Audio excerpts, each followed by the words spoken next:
Assalamualaikum warahmatullahi wabarakatuh. Perkenalkan kami dari PMM UMM gelombang 14 kelompok 28 dengan DPL kami yaitu Bapak Rizky Angga Pramuja SE MSc DEV dengan anggota kelompok kami yaitu yang pertama Dini Hidayati dari jurusan manajemen, Muhammad Ali Abdurrahman dari jurusan manajemen, dan saya sendiri Nila Insan dari jurusan manajemen. Saya Rifki Ahmad Al-Farizi dari agroteknologi. Dan terakhir saya sendiri Anggun Putri Utami dari jurusan psikologi. Untuk kegiatan hari ini yaitu kami akan mewawancarai salah satu UMKM di Desa Sidomulyo. Mari ikuti kami untuk mewawancarai salah satu UMKM di desa tersebut.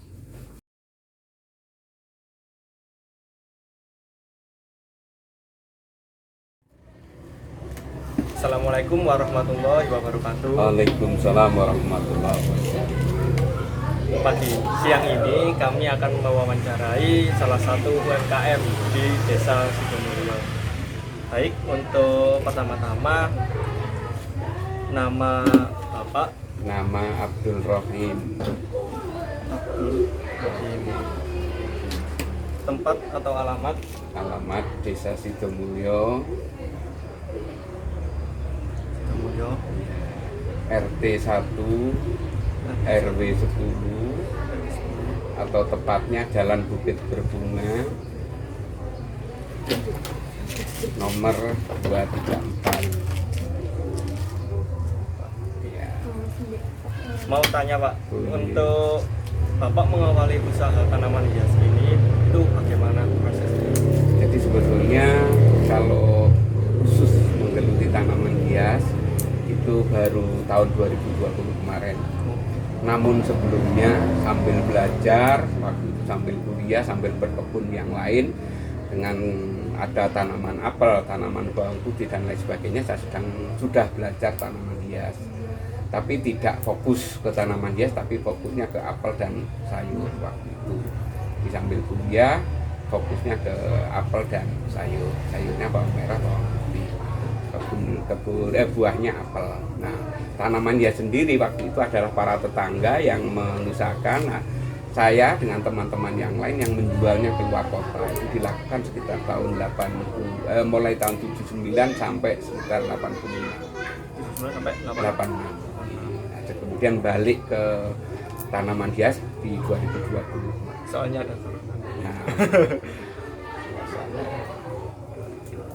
Nah, kalau boleh tahu, kenapa Bapak memilih usaha dengan berbudidaya tanaman hias?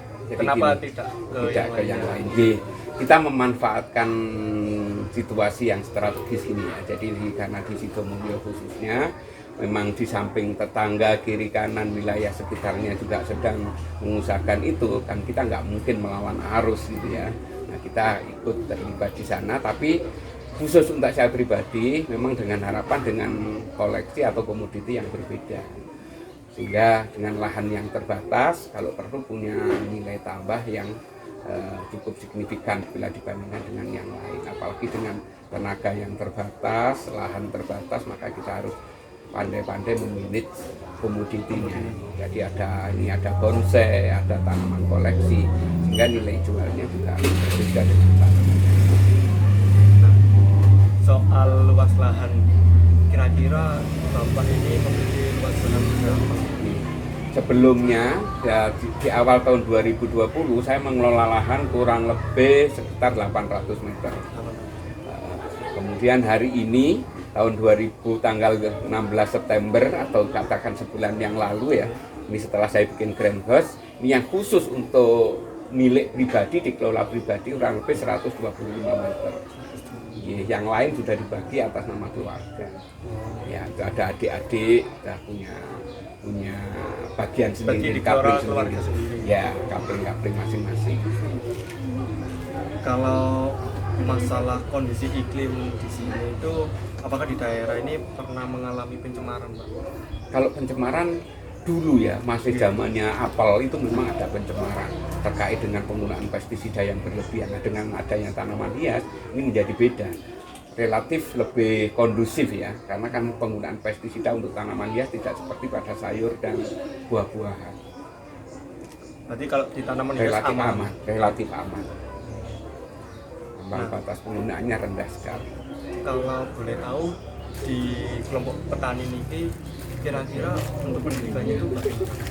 Kalau pendidikan untuk petaninya sendiri ya generasi tua yang katakan 50 tahun ke atas itu rata-rata ya masih SD SMP. Lulusan SD. Iya, SD SMP memang ada beberapa yang SMA atau perguruan tinggi, tapi untuk generasi yang berikutnya ini rata-rata sudah sarjana. Oh. Iya. Jadi seperti anak-anak saya yang hari ini berkebun rata-rata sekarang sudah kuliah semester 7, semester 5. Iya, bahkan ada yang lulus sarjana. Ini tadi yang ponaan ini sudah lulus sarjana rata-rata. Iya. Rata-rata sudah sarjana pendidikan. Nah, ini kok apakah sekolahnya itu di pertanian atau di bidang yang lain? Tidak. Jadi pendidikannya mau macam-macam. Oh. Pendidikannya macam, tidak khusus di bidang pertanian. Jadi pertanian ini adalah bagian keterampilan yang memang sudah digeluti sebagai bagian dari harian habitat mereka hidup. Jadi keterampilan, walaupun guru dia juga berkebun. Ya, terus katakan semacam pegawai negeri yang lain dia juga punya kebun, punya tanaman dia. Jadi sampingannya insya Allah lebih besar daripada Gaji pokoknya. Nah, untuk di kelompok tani ini apakah sudah memiliki teknologi modern Itu terkait apa? terkait untuk mungkin mempercepat pertumbuhan? Nah, itu berarti terkait dengan pemuliaannya, pembudidayaan dan sebetulnya kalau untuk tanaman hias tidak harus seperti itu ya, karena apalagi yang kategori koleksi itu kan tidak memerlukan teknologi yang berlebihan, justru ketika ada penyimpangan itulah yang menjadi beda. Karena sebetulnya tanaman varigata itu adalah penyimpangan. Ada pohon kelapa misalnya yang justru kerdil, itu kan menjadi mahal. Nah, itu kan tidak dipikirkan secara produktif tapi secara seni. Nah, itu. Jadi makanya sebetulnya teknologi itu hanya misalnya untuk mempercepat pertumbuhan atau untuk mempertahankan supaya dia tidak terlalu cepat tumbuh. Jadi ada kontradiksi. Makanya teknologi itu kadang-kadang menjadi apa ya? Dilema tersendiri. Ya. Di satu sisi pingin pertumbuhan daunnya cepat, tapi kok gak bunga, akhirnya vegetatif menjadi dominan. Nah, akhirnya butuh teknologi untuk menghambat pertumbuhan vegetatif, nah supaya cepat berbunga dan lain sebagainya. Ini kontradiktif, jadi tergantung, maka teknologinya itu tinggal kebutuhannya apa. Karena tidak semua tanaman itu berbunga, ya. Iya. Bukan. Nah, beringin itu tidak harus berbunga ketika yang ditampilkan adalah pohonnya. Termasuk beberapa jenis anthurium, adenium, aglonema dan lain sebagainya.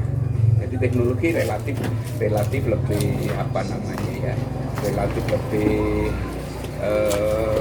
belum banyak digunakan. Kecuali untuk teknologi pendukung misalnya ya, teknik Seperti apa? pembuatan greenhouse ini perlu oke. desain yang seperti apa. Nah, kemudian bahannya. Jadi justru dari efek sampingnya, bagaimana membuat pot yang bagus, warnanya, daya tahannya, polybagnya dan lain sebagainya. Jadi industri pendukung ini yang memang perlu tentuan teknologi dalam jumlah yang relatif cepat karena kebutuhan polybag yang banyak, kebutuhan pot yang banyak dan lain sebagainya. Termasuk nanti faktor pendukung yang kemarin sempat saya ilustrasikan, kenapa harus sekam? Padahal di sini nggak ada orang nanam padi. Nah, misalnya seperti itu, kan harus ada industri-industri pendukung. Jadi bukan teknologi sebetulnya, tapi adalah link dengan kerjasama antar beberapa komoditi itu. Kalau boleh tahu sudah berapa lama Bapak menekuni dunia pertanian ini? Mulai tahun berapa? Tadi kan sudah. Tadi yang di 1979 itu. Oh ya, jadi itu sebetulnya ya memang macam apa ya, tidak kontinu ya, tidak langsung di situ ya. Jadi sebelum kuliah itu memang sudah di bidang pertanian, tapi di hortikultura sayuran dan buah-buahan. Itu dulu memang di sini pusatnya buah dan sayur di sini. Kemudian berubah ke tanaman hias. Nah ini dinamikanya memang sesuai apa ya istilahnya itu, kebutuhan pasar, mengikuti mekanisme pasar. Jadi kalau hari ini sudah mulai fokus di 2020 saya sudah fokus ke tanaman hias, jadi juga tapi tidak khusus pembibitan tapi berdagang. Jadi kita juga ada sebagian yang kita kembangkan, ada pembibitan, kemudian sebagian adalah kulaan. Karena kalau membuat sendiri dengan lahan terbatas terlalu lama. Juga mengerjakan taman, berjualan ke tempat lain, ya. Ada misalnya beberapa perumahan, perkantoran, dan ini yang membutuhkan untuk dikerjakan tamannya. Kita juga mulai dari desainnya sampai ke perawatan. Nah, ini kan masih di kala pandemi ini. Untuk produksi tanaman hias sendiri ini kok kira-kira pendapatannya bagaimana? Yang jelas terganggu ya, terganggu apalagi ketika konsumen tidak bisa berkunjung. Ya, yang jelas terganggu. Jadi ini contoh-contoh tanaman yang terganggu adalah seperti asoka ini, ya. Karena mestinya sudah panen, sudah bisa dijual, karena tidak ada pengunjung, tidak ada bakul, tidak ada pedagang, apalagi dengan PPKM yang semua jalur harus di stop, ditutup. Nah, sehingga ini, nah, makanya ada adik yang kebetulan ikut PPM di sini membantu kami untuk merawat tanaman yang sebetulnya itu adalah belum laku atau mestinya laku tidak laku, sehingga ada perawatannya. Otomatis penurunan jelas antara 40-50% ada penurunan dan mengganggu sekali secara ekonomi. Kalau bagaimana harga yang ditetapkan oleh penjual dengan biaya produksinya Pak untuk tanaman hias sendiri? Tanaman hias tidak ada patokan khusus ya. Jadi petani itu punya seni. Jadi ketika misalnya contoh nih yang barusan saya ambil ini namanya krokot ya. Supaya agak beda dinamakan krokot Filipin ya. Nah, kalau ada berbau agak asing sedikit atau luar negeri sedikit kan harga menjadi beda. Nah, itu adalah trik untuk memberikan nama komoditi. Kemudian untuk ukuran tanaman hias itu memang beberapa tanaman itu bisa dijual dalam bentuk kecil, gitu-gitu ya, seperti ini. Ada yang cukupan, ada yang besar. Ya, kalau semacam komoditi ini kecil lebih bagus, karena ketika besar dia akan apa istilahnya ngelawe itu apa? Justru rimbun tapi tidak menarik.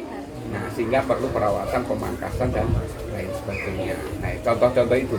Jadi harga jual tanaman hias itu ideal adalah ketika memang layak dijual itu 1-2 bulan setelah perawatan atau tanam, itu harga normal. Katakan seperti ini antara 3.000 sampai 5.000 rupiah. Tapi justru ketika sudah rimbun, ya itu harganya belum tentu naik. Karena kebutuhan tidak besar. Nah, itu nanti bisa dipangkas, dipotong atau dipisahkan untuk menjadi bibit. Kalau misalnya ketika kita baru nanam, kok butuh duit, ya kita jual dalam bentuk kecil, dioper istilahnya. Kalau dalam bahasa petani yang lain diijonkan ya. Jadi belum waktunya dijual tapi dijual. Tapi tanaman hias tidak ada istilah ijon. Karena pernah menanam yang kecil pun, misalnya bibit anggrek yang baru disemen sudah bisa dijual. Sudah siap transplanting bisa dijual, sudah remaja sebelum berbunga, ya bisa dijual, berbunga pun bisa. Nah, tanaman hias seninya di situ, jadi tidak dibatasi oleh waktu. Kalau komoditi yang lain nggak bisa, jagung harus sampai panen, padi harus sampai panen, sayur harus sampai panen dan lain sebagainya. Tanaman hias tidak dibatasi. Mau indukan berarti kita bikin yang wis elek-elek titik tua-tua sedikit tapi yang rimbun, yang pohonnya banyak. Kalau perlu yang bijinya atau buahnya banyak. Jadi tidak bisa ada ukuran. Dan jualnya tidak ada standar.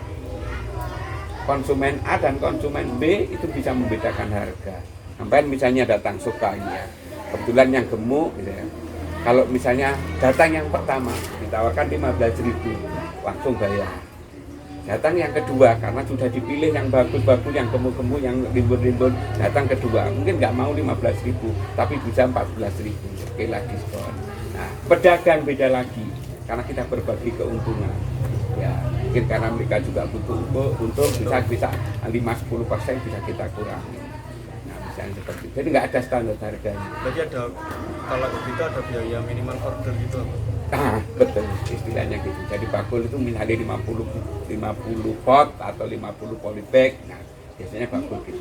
Tapi kalau bakul online nggak bisa. Ini yang dijual online di Shopee, di Bukalapak, di macam-macam itu bisa hanya beli 1 atau 2 pohon. Tapi kan continue dia. Iya. Nah, misalnya seperti itu. Jadi tetap mereka kategorinya adalah pedagang. Bakul. Jadi harga tanaman hias tidak bisa. Jadi misalnya Bougainville yang hari ini misalnya dijual 50.000, 1 bulan atau 2 bulan yang akan datang sudah tidak 50 lagi, bisa 100.000 karena tumbuhnya semakin besar. Nah, jadi nggak, walaupun dalam skala partai atau eceran nggak bisa, jadi tetap harganya akan mengikuti pertumbuhan. Makanya ketika kita bikin sistem computer riset gitu nggak bisa, mulai kok pacul kan sudah gede. Nah, misalnya gitu. Katakan ini ya, ini contoh ya, hari ini katakan misalnya saya beli 15.000, kalau di sini ada tamu bisa ditawarkan di 25.000, tapi 2 minggu lagi ini rimbunnya sudah lebih rimbun lagi, nggak mungkin dijual dengan harga yang sama. Nah, bisa. Atau philodendron, kalau hari ini pada kondisi itu saya jual 250.000, tapi mungkin 1 bulan yang akan datang anaknya sudah besar yang siap dipisahkan seperti yang ini, putih pot 2 ini. Nah, ini sudah beranak, ya, itu nggak bisa dijual harganya yang tetap, ya bisa naik sekitar 15 atau 500.000. Nah, jadi nggak bisa, tanaman hias itu tetap harus lihat kondisi, atau bahkan mati. Iya bisa juga. Ya. Apalagi Bagaimana biaya produksi seperti modal, perawatan, tenaga kerja, biaya panen ditanggung sendiri atau kelompok tani? rata-rata petani ditanggung sendiri, ya. Apalagi dalam skala kecil itu kan rata-rata dikerjakan sendiri.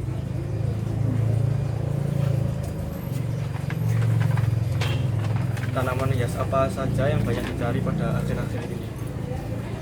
Kalau di secara umum ya, secara umum itu adalah kelompok daun, ya, istilahnya itu daunan. Ada Aglonema, ada philodendron, ada caladium, ada ini jenis apa ini namanya, kuping gajah ini masuk caladium, bigunia, ya.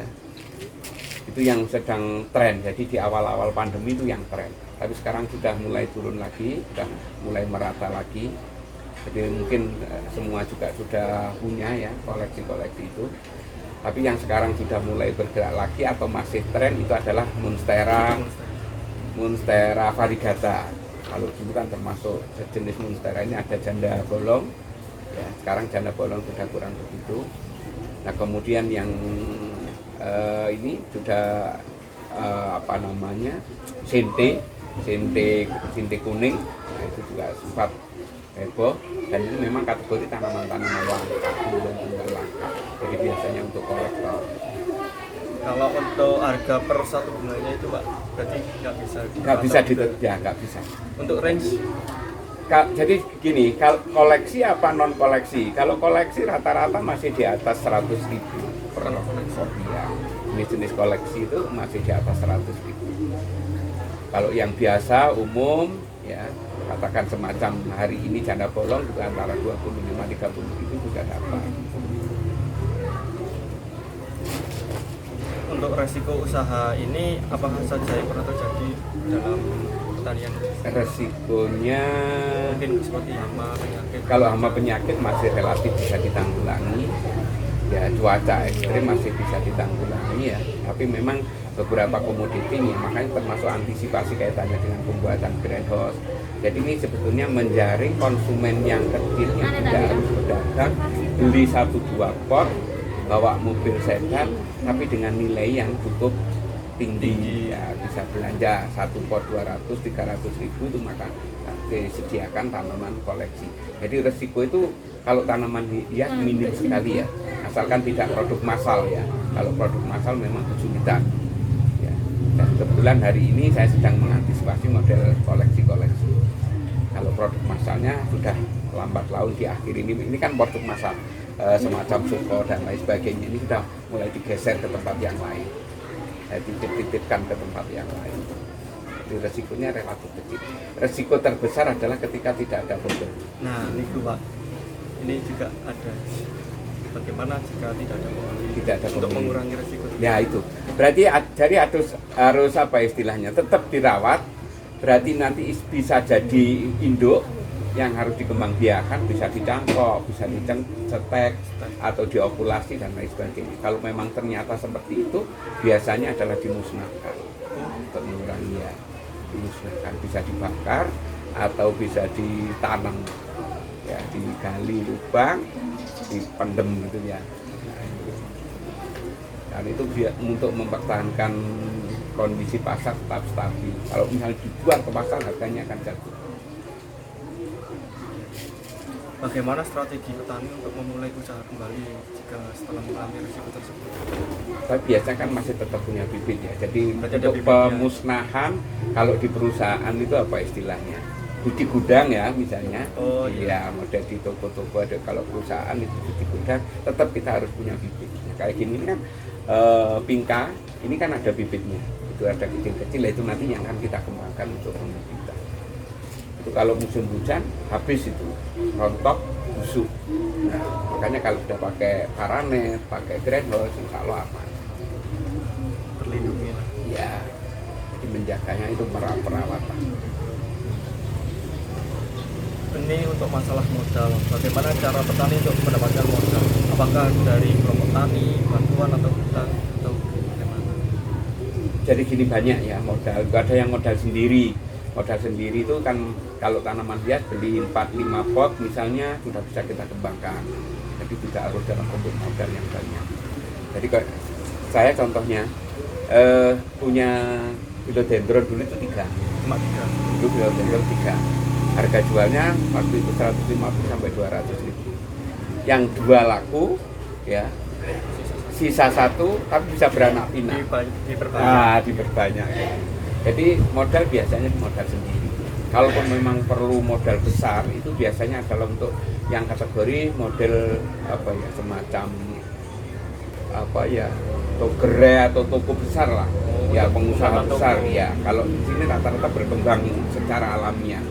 Jadi kan tanaman hias itu bisa dikembangkan secara alamiah seperti itu. Ya itu tadi ketika belinya kecil kok bisa dijual besar, otomatis sudah nilai tambah. Dan itu ketika misalnya bisa dicangkok, bisa dicetek, bisa diokulasi dan lain sebagainya sudah bagian dari pertambahan modal. Jarang yang menggunakan pihak ketiga. Kalaupun bantuan itu sifatnya subsidi atau insentif ya dari dinas, dari pemerintah, itu fasilitas-fasilitas yang biasanya adalah untuk kebutuhan bersama, bukan untuk pribadi kelompok tani. Misalnya dapat bantuan sarana produksi, apa sprayernya, apa argonya ini, seperti teman-teman ini kan ada dari KKN UMM memberikan argo misalnya. Ini ada label UMM juga. Nah untuk kelompok tani diberikan untuk kenang-kenangan, ini kan manfaat barokah gitu. Nah ada bantuan-bantuan seperti itu. Ini kalau beli kita sekitar 500 atau 550, tapi itu lebih awet itu. Dirawat bareng-bareng. Ini hampir semua petani yang ada di sini memanfaatkan bersama. Nah, bantuannya biasanya kalau diberikan pupuk itu kadang-kadang kan nggak semua produk membutuhkan pupuk yang sama. Nah, akhirnya lebih bentuk ke monumental seperti ini. Ada yang bisa digunakan bersama. Ya. Untuk harapan petani di usaha tani ke depannya bagaimana, Pak? Kalau harapannya kayak ini mimpi-mimpi petani rupanya juga dengan semangat petani sendiri ingin fasilitas dikembangkan, ada lahan parkir, perbaikan jalan, dan ini juga sedang digarap ya dengan desa, pemerintah desa ini kan baru kalau sampai 4-5 hari yang lalu kan sedang ada pengecoran. Iya. Sempat lihat enggak? Nah contoh-contoh itu jadi bantuan-bantuan lebih bersifat yang fasilitas umum ya, itu bantuan-bantuan dari pemerintah. Jadi kalau secara khusus petani harapannya ya memang kalau bisa ya wis gak ono PPKN, gak ono apa, portal jalan ya, portal jalan dibuka, jadi akses semua bisa masuk. Jadi petani, pedagang, konsumen, penikmat yang hanya ingin jalan-jalan pun bisa. Kalaupun jalan-jalan tidak harus berhubungan, mereka tetap akan belanja. Apa itu kulinernya, apa itu oleh-oleh yang lain, jadi faktor-faktor pendukung. Jadi tetap itu menjadi bagian dari apa ya, yang menggerakkan ekonomi. Kalau rencana atau peluang sendiri untuk dijual di marketplace online itu bagaimana, Pak? sebetulnya itu apa ya? Kalau untuk di sini yang semuanya sudah menjadi bagian dari itu kadang-kadang justru apa ya? Sistem dia bagus, ya, teknologi bagus, tapi kan tidak semua. Ya itu seperti tadi. Katakan kalau hari ini di sistem disebutkan bahwa harga satu polybag atau satu pot soka misalnya itu harganya 15.000, tapi ketika tidak laku 2 bulan, ini kan berarti space harus dirubah. Kecuali produk pendukungnya, sama jualan aqua, jualan polybag, jualan potnya, tetap itu karena produk pabrikan. Tapi untuk tanaman dia nggak bisa. Jadi kalau yang sama ceritakan tadi itu akan sulit dialami. Bahkan yang apa istilahnya ya, yang memprogram pun, ya kalau hari ini laku selesai persoalan. Kalau hari ini tidak laku, ternyata tumbuh besar dengan biaya bertambah, perawatan dan lain sebagainya, otomatis nilai jualnya bisa sampai 3-4 kali lipat. Contoh gini ya, ada produk cemara Renggold atau cemara Buden. Itu saya beli ya harga dari petani, karena saya kategorinya pedagang, itu 3.000 sampai 3.500. Saya jual ke pedagang karena saya harus ngambil ke petani, itu saya jual 5.000 di sini. Ketika itu konsumen tamu, yang konsumen langsung bukan bakul ya, yang bakul 5.000, yang bukan bakul bisa 7.000, paling murah 6.000. Itu sudah membedakan harga. Kemudian ketika tidak laku, itu saya harus ganti polybag. Kalau tadinya di polybag 22 atau 25 ke polybag 35. 2 bulan setelah di situ harganya bisa sampai 15.000. Jadi ada peningkatan berapa kali lipat? Hampir 200%. Bayangkan, itu mau di sistem yang seperti apa itu, yang bisa mengikuti program itu. Tanaman hias itu seninya di situ. Belum lagi untuk komoditi yang lain, yang pertumbuhannya bisa lebih cepat. Katakan zaman ada yang sempat ikut di Bu Mutmainah. Di Bu Mutmainah itu ada nama tanaman namanya mianah atau ingler. Itu atau ingler atau iler. Itu ketika tidak laku dipotong ujungnya, ini dibiarkan tumbuh rimbun, ujungnya ini sudah bisa laku sendiri dengan stek yang baru. Itu cukup 2-3 minggu sudah jadi uang dengan harga yang ini lebih mahal, ini harga standarnya lagi. Jadi standarnya harga sudah digantikan, katakan 3.000 rupiah, ini bisa 5.000. Ya apa bisa dimasukkan ke sistem kecuali itu tadi kok wakeh di sini buat, tetangga buat, tempat lain buat, saya itu booming. Wong kok gak ono gitu ya, apalagi seperti kemarin ketika PPKM. Kalau PSBB masih lancar, ya PPKM itu berhenti sekali, ya jadi sama sekali kita terhenti. Jadi mulai bulan apa itu kalau nggak salah April, Mei, Juni, Juli, Agustus, ya, ini 5 bulan termasuk kita istirahat. Jadi produk-produk yang itu tadi banyak yang memang terganggu. Itu kan sulit memang. Katakan ya kemarin dicanangkan di sini mall tanaman hias gitu ya. Pernah dengar? Belum. Itu sudah dicanangkan sama Bu. Ini spanduknya masih belum dilepas selama datang Wali Kota Batu. Ya, ini dicanangkan ada kereta, troli dan lain sebagainya. Tapi ketika musim hujan kan bisa bayangkan nggak troli masuk kebun. Ya kan lebih mudah argonya. Nah, padahal berapa anggaran nah, misalnya seperti itu kan nggak akan menyentuh. Ya, nggak akan menyentuh. Apalagi yang masuk ke sana itu nanti bukan terbatas pada konsumen beli eceran ya. Tapi kalau misalnya bakul maka harus ekstra masuk kebunnya. Kalau perlu pakai sepatu dan lain sebagainya. Apalagi ketika lahan becek. Mall saja ini kan nggak harus becek. Harusnya nyaman. Nah, makanya kan kontradiksi. Tanaman dia itu aneh. Petik apel mungkin bisa, petik jeruk mungkin bisa, petik stroberi bisa, tapi tanaman hias tidak. Ya memang untuk greenhouse tertentu kita sudah bisa jaga supaya nggak becek dan lain sebagainya. Jadi kebun-kebun yang lain yang tidak ada naungan, hujan bisa kebanjiran.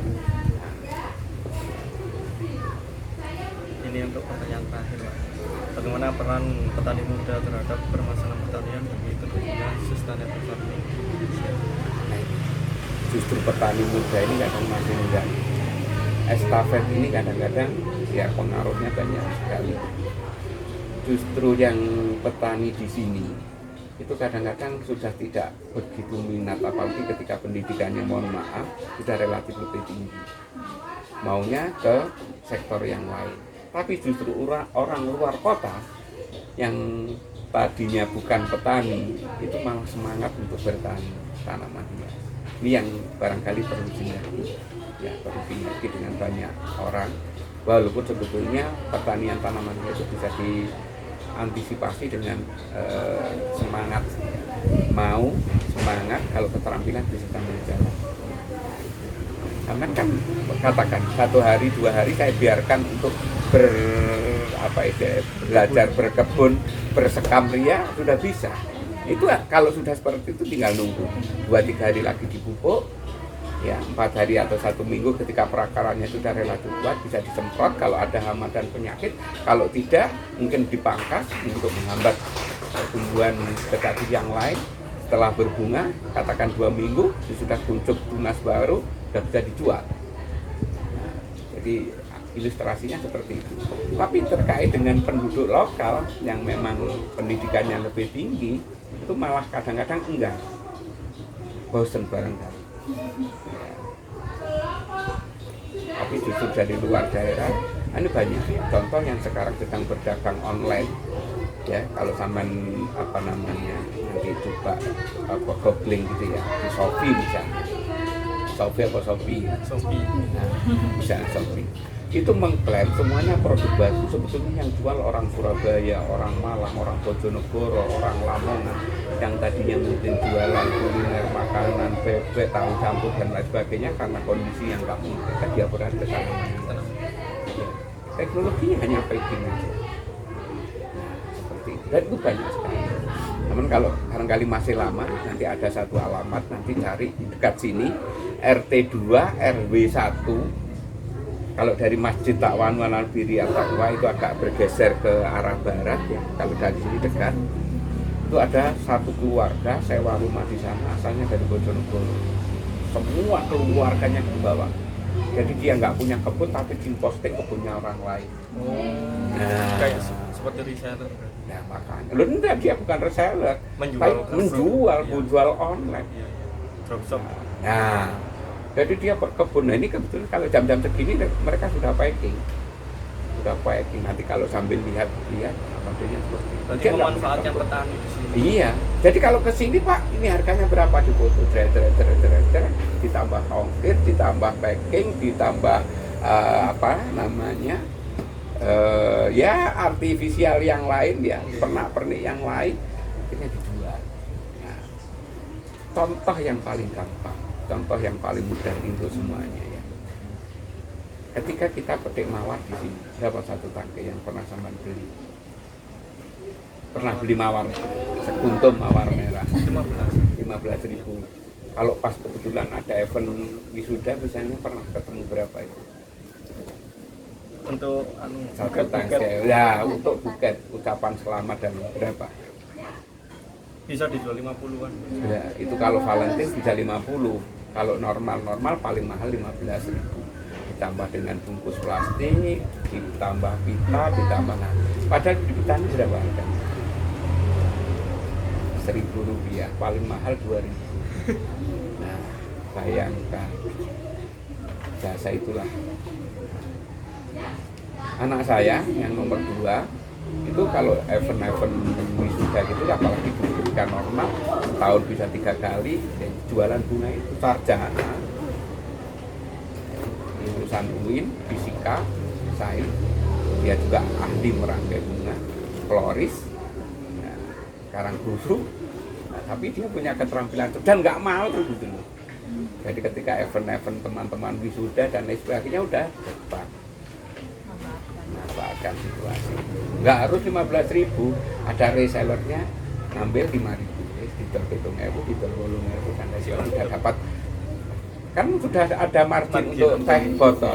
Nah, jadi gitu, bawa 100, 150 gitu udah kacang goreng. Nah, Ini contoh. Jadi itu ternyata jasa di tanaman hias itu tidak terbatas. Sampai pun misalnya, oh iya Pak, bentar lagi ada yudisium teman-teman, bikin dari sini. Nah Pak Rohim, Pak saya mau bawa mawar 50 aja, teman saya yang yudisium ada 50, jreng. Nah, duit itu memanfaatkan. Tinggal sampai di rumah sambil nunggu waktu pagi menjelang acara gitu, pakai kita, pakai ini, pakai pernak-pernik kalau perlu dengan ucapan. Ya.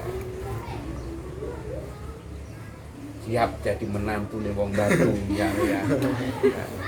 Loh. Tunjukkan itu ya. Kan pertimbangannya nggawa apa iku di apa namanya foto booth masih jomblo gitu ya. Nah, iya, kan podo siap jadi menantu nih wong batu kan. Nah, apalagi Mungkin untuk wawancara hari ini cukup sekian. ya. Terima kasih atas waktu dan perhatiannya. Sami-sami, selamat berjuang, mudah-mudahan juga bagian dari kunjungan ke lapangan, pengabdian di lapangan, membawa manfaat yang baik semuanya, baik untuk yang dikunjungi atau yang mengunjungi, termasuk ilustrasi apapun. Terkait dengan itu tadi, seandainya ingin berbisnis, insya Allah kami juga bisa membantu dengan modal seperti itu. Jadi sampai mungkin belinya cukup pita, cukup kartu, ucapan dan lain sebagainya. Seandainya memang harus diprint dan ditulis, nah nanti boleh bunganya bawa dari sini. Dan itu tidak harus mawar. Sekarang kan bisa dirangkai dengan ada krisan, ada anturium, ada macam-macam ya. Cuman memang primadona masih mawar. Nah, misalnya seperti itu. Gara-gara ada sekuntum mawar merah itu ya. Ya. Jadi gitu, terima kasih. Kalaupun memang nanti ada hal-hal yang masih dibutuhkan, barangkali masih juga ada kegiatan di Sidomulyo, monggo. Kalaupun memang sudah berakhir, silakan mampir. Kalau memang ada acara ke sini, jadi tidak hanya sekedar silaturahmi, mau bisnis pun monggo kita bangun bareng-bareng. Pak, kami satu kelompok kok minat mau bikin company untuk patungan, bikin usaha bareng-bareng, monggo. Jadi insya Allah kami siap untuk oh iya Pak, yang terinspirasi katakan marketplace 1x2 ya, tapi tidak harus yang ke utara dan selatan, tapi bisa ke timur, ke barat dan lain sebagainya. Ya kita bikin rak, nah, model yang saya ilustrasikan tadi, tempatnya di mana, yang penting bisa diakses oleh masyarakat. Ini kos-kosannya rata-rata di mana? Di Tirto itu ada sebetulnya sih tanaman hias, tapi nggak banyak. Itu di sebelahnya Uniga, Universitas Gadjah Yana, agak ke utara sedikit itu ada kebun, itu juga sudah ada greenhouse. Coba itu ada kebetulan teman saya, dia buka di situ. Kalau di Tirto kan dekat situ. Nah, monggo barangkali menginspirasi sambil nunggu kuliah tatap muka dan lain sebagainya, barangkali bisa berkebun. Nah, monggo. Terima kasih.